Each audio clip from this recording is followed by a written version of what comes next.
बिहार विधानसभा का मॉनसून सत्र आज तीसरे दिन भी जारी है। सत्र की शुरुआत से ही विपक्ष वोटर लिस्ट के मुद्दे पर चर्चा की मांग को लेकर अड़ा हुआ है। आज कार्यवाही शुरू होने से पहले ही विपक्ष के नेताओं ने सदन के बाहर जोरदार प्रदर्शन किया। काले कपड़े पहनकर विपक्ष ने बिहार विधानसभा के बाहर सरकार के खिलाफ विरोध जताया और वोटर लिस्ट में गड़बड़ियों का आरोप लगाते हुए चर्चा की मांग दोहराई। देखिए, हंगामा हमारा मकसद हंगामा करने का नहीं है।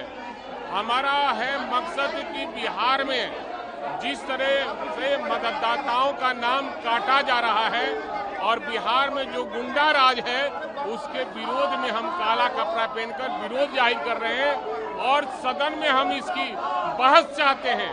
सरकार बहस कराना नहीं चाहती है, जवाब देना नहीं चाहती है, इसलिए हम लोग विरोध प्रदर्शन कर रहे हैं।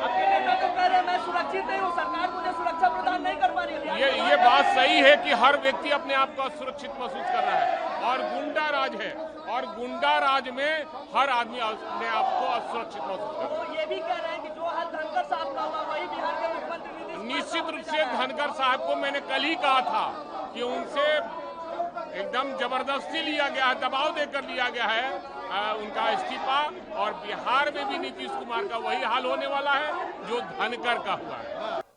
वहीं बिहार में वोटर लिस्ट को लेकर सियासत लगातार गर्माती जा रही है। चुनाव आयोग के स्पेशल इंटेंसिव रिवीजन को लेकर विपक्ष सरकार पर हमलावर है।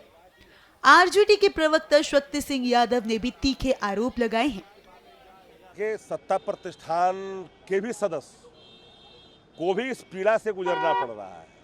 तो वह जनता दल के सांसद है, वो बांका से, उनको अपना घर का परिवार का डॉक्यूमेंट्स लगाने में जब इतनी मशक्कत करनी पड़ रही है तो आम लोगों के बारे में कल्पना करिए।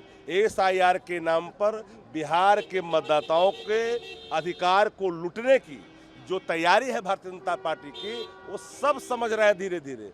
भले ही आज इनको समझ में आए या ना आए, कल उनको भी बात आएगी कि भाजपा ने जो खेला किया है वो गरीबों के साथ नाइंसाफी किया है।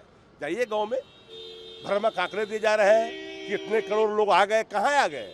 इससे बड़ा तो और आने वाले कल में परेशानी होने वाली है कि आप तो प्लेन कागज ले रहे हो मोबाइल नंबर पर, फिर साक्ष्य खोजोगे, वो साक्ष्य जमा करने में आपका जो ऑफिस है ब्लॉक का, अंचल का, वो पूरा करने में असमर्थ है और आप इधर दे रहे हो, जिम्मेदारी दे रहे हो। तो पूरी तरह से खाना पूर्ति कर करके बिहार के मतदाताओं को भ्रमक स्थिति में डाल दिया है। लोग परेशान हैं और सत्ता प्रतिष्ठान चुनाव आयोग को एकदम बीजेपी का दफ्तर बना दिया है और वो चाहता है कि बिहार के मतदाताओं के अधिकार को लूटा जाए।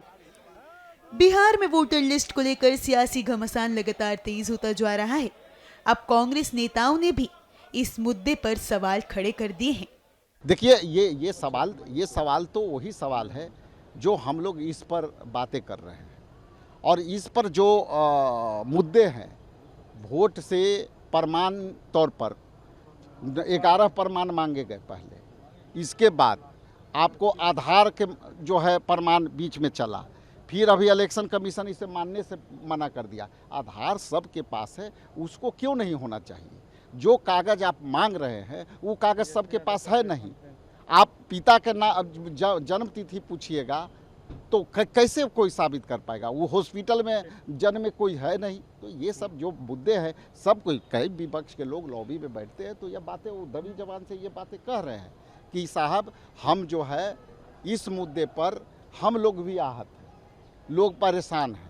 तो इसलिए ये विपक्ष का पक्ष का मामला नहीं है, मामला है लोकतंत्र में दिए गए मौलिक अधिकारों का मामला है। जब नेता प्रतिपक्ष को अलाउ किया गया बोलने के लिए, वो अपनी बात रख रहे हैं, उसके बाद बीच में उप मुख्यमंत्री जो कि ऑलरेडी यहाँ स्पीकर रह चुके हैं, ज़रा सा भी गरिमा नहीं है, बिना इजाज़त के बोल करके खड़े हो रहे हैं क्योंकि सच का मिर्ची लग रहा था। जब सच का मिर्ची लग रहा था तो तकलीफ होने लगी।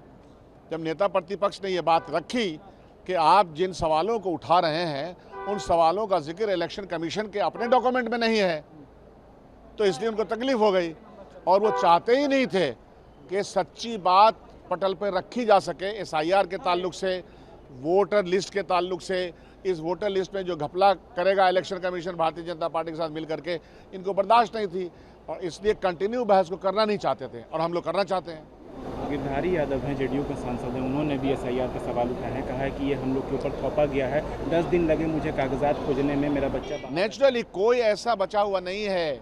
मैं आपको कह रहा हूँ ना कि ये दोधारी तलवार है इलेक्शन कमीशन को और भारतीय जनता पार्टी तो चाहती है इन के इन प्रकार यहाँ सरकार बना लें और तमाम पार्टियों को जाहिर सी बात है कि जो समर्थक समूह है, गरीब तरीन लोगों का समर्थक समूह है, दलित हैं, आदिवासी हैं, पिछड़ा है, अति पिछड़ा है, इनके पास कहाँ सर्टिफिकेट है।